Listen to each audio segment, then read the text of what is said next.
ദൈവനാമം മഹത്വപ്പെടട്ടെ. നിക്കോദിമോസിനെ കുറിച്ചാണ് ഇന്നത്തെ സുവിശേഷ ഭാഗം. 3 ഇടങ്ങളിലാണ് ആ വ്യക്തിയെ യോഹന്നാൻ്റെ സുവിശേഷത്തിൽ വരച്ചു കാട്ടുന്നത്. അതിൽ ഒന്നാമത്തെ ഇടമാണ് ഇന്നത്തെ വചനഭാഗം. യോഹന്നാൻ്റെ സുവിശേഷം 3-ാം അധ്യായത്തിൻ്റെ ആദ്യ താളുകൾ. അതിൽ ആ മനുഷ്യൻ ചോദിക്കുകയാണ്, യേശുതമ്പുരാൻ്റെ അടുക്കൽ ഒരു രാത്രിയിൽ കടന്നു ചെന്നിട്ട് അവൻ്റെ അരികെ ചേർന്ന് നിന്നിട്ട് ദൈവരാജ്യത്തിൽ പ്രവേശിക്കാനായിട്ടുള്ളതായ കാര്യങ്ങൾ. അത്രമേൽ അദ്ദേഹത്തിന് ആഗ്രഹമുണ്ട് ദൈവരാജ്യത്തിലേക്ക് കടക്കണമെന്നുള്ളത്.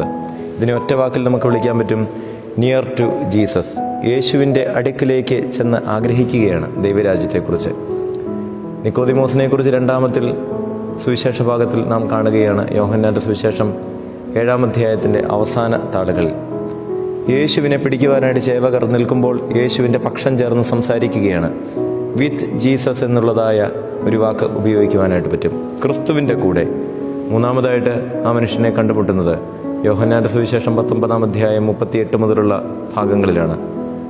തമ്പുരാൻ്റെ കബറടക്ക ശുശ്രൂഷയുടെ സമയത്ത് യോസേപ്പിനോട് കൂടെ ചേർന്ന് നിന്നുകൊണ്ട് അവനെ ഉള്ളിലാക്കിക്കൊണ്ട് അവൻ്റെ ഉള്ളിൽ തൻ്റെ ജീവിതത്തെ സമർപ്പിച്ചുകൊണ്ട് ഇൻ ജീസസ് എന്നൊരു വാക്ക് ഉപയോഗിക്കുവാനായിട്ട് സാധ്യമാകും.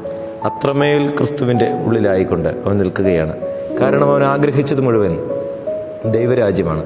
ദൈവരാജ്യത്തെ ഞാനും നിങ്ങളും ആഗ്രഹിക്കുന്നുണ്ടോ? ഈ 3 വാക്കുകൾ ഓർക്കണമേ: near to Jesus, with Jesus and in Jesus. അപ്പോഴാണ് ഈ സുവിശേഷ ഭാഗത്തിൽ ഓർമ്മിപ്പിച്ചതുപോലെ വെള്ളത്തിലാലും ആത്മാവാലും ജനിച്ചില്ല എങ്കിൽ ദൈവരാജ്യത്തിൽ കടക്കുവാൻ ആർക്കും കഴിയുകയില്ല. നമുക്ക് പരിശുദ്ധാത്മാവിനാൽ ജനിക്കാം, ദൈവരാജ്യത്തെ ലക്ഷ്യമാക്കാം. ദൈവം അനുഗ്രഹിക്കട്ടെ.